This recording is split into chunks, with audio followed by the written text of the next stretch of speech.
welcome back to my channel. I hope you're all doing well out there. And today we're going to head on to the next installment in the Final Destination franchise. But before we get into this one, do me a favor, like, comment, and subscribe. Join me here. I greatly would appreciate that. Also, as always, a shameless plug for my TeePublic store. I'll leave a link in the description box below that'll take you right to it.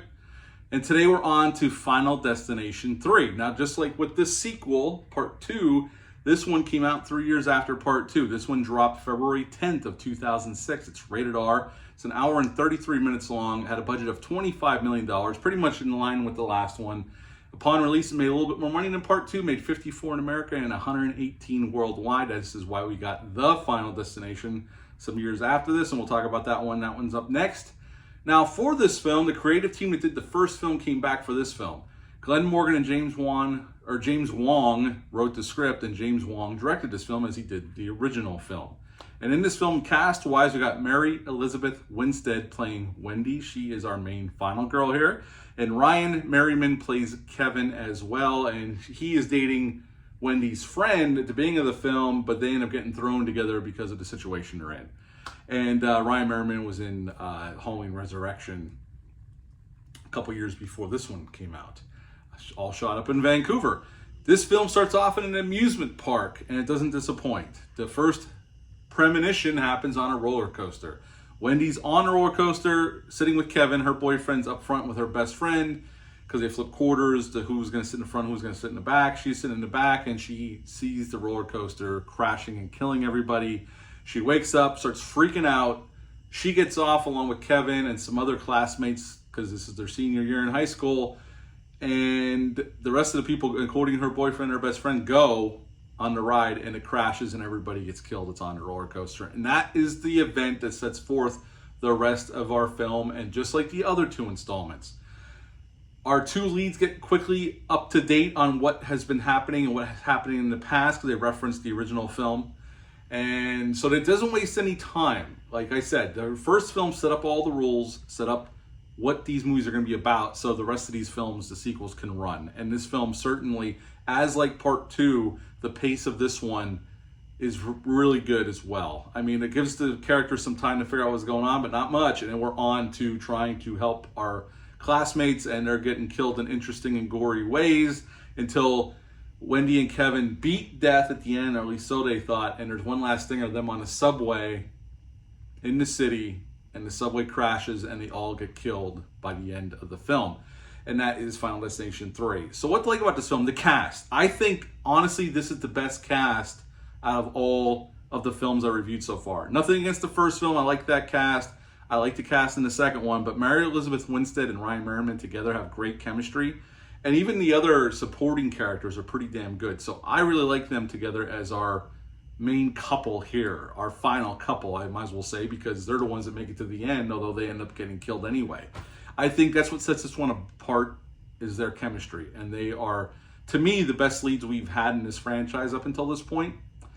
The kills are great. They're gory. Now, a little bit more CGI was implemented in this film, and looking at it through 2025 eyes on a 4K TV, upscaling on my 4K player, some of the CGI stands out. But the film is still a hell of a lot of fun. The performances are a lot of fun. It knows it's going a little bit over the top, and it embraces it. Not quite as much as our next installment, which we'll talk about when we get to that one, because that one goes bonzo with the over-the-topness. But this one embraces the cheese. It knows there's a cheese factor here, and it doesn't shy away from it. At least that's how I see it. And it makes it even more fun. Even though I like the first one, I really like the second one. Again, both the same score, 8 out of 10. This one, actually, for me, and I'll make a controversial statement, is my favorite of the first three thus far. It was when I saw it in the theaters back in 2006, and watching it again last night, this one right now is still my favorite, and we'll rate this thing in a second. Now, Tony Todd he is in this film. Not physically, but you hear his voice twice during the film. When they're getting on the roller coaster in the beginning of the film, he is the voice of the devil. The roller coaster devil at the beginning. That is his voice. And at the end of the film, when they're on the train, that is his voice coming over the loudspeaker before the train crashes. So Tony Todd was in here, just not physically, but you do hear his voice if you're looking for it. The cast had to ride the roller coaster 26 times in one night so the crew could get the shots they needed for that opening sequence. So they just kind of rode it all night, just 26 times, man. The cast just kept going up and up and up over on this roller coaster just so they can get the shots they needed to pull off that opening sequence. And I think it is really well done. Unfortunately, some of the CGI sticks out, but the real stuff looks great. There's some cool camera work here by James Wong. So hats off to them for doing that. And it works. It works pretty damn well.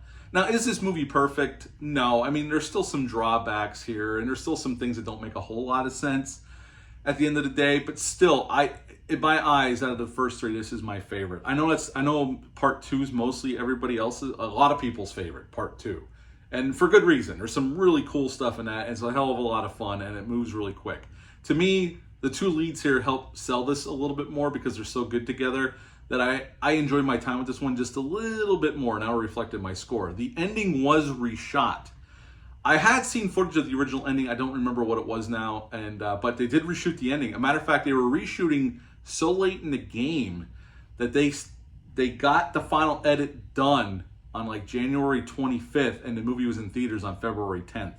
That's how close it was from the time they finally got the edit locked to the film came out. There was not much time because they went back and reshot the ending. It didn't test well, and I remember seeing it. It's not as good. This is definitely, the ending that's in here is definitely a better ending, so they made the right choice. Unfortunately, they were up against a wall and had to get it done pretty quickly, but they pulled it off, and I think the ending works a lot better than the original ending.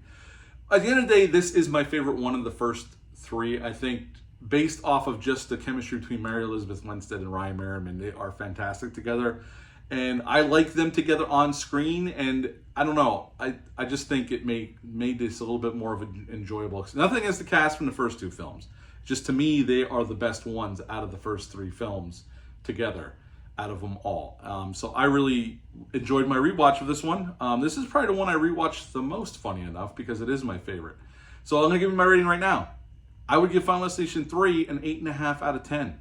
8.5 out of 10 for Final Destination 3. What are your thoughts on this entry in the Final Destination franchise? Leave a comment down below. Let me know. Hit the thumbs up. Hit the subscribe button. Subscribe. That's it for this one. I'll be back soon with the Final Destination, and I have some other reviews recorded that'll be coming out in between. But until next time, bye.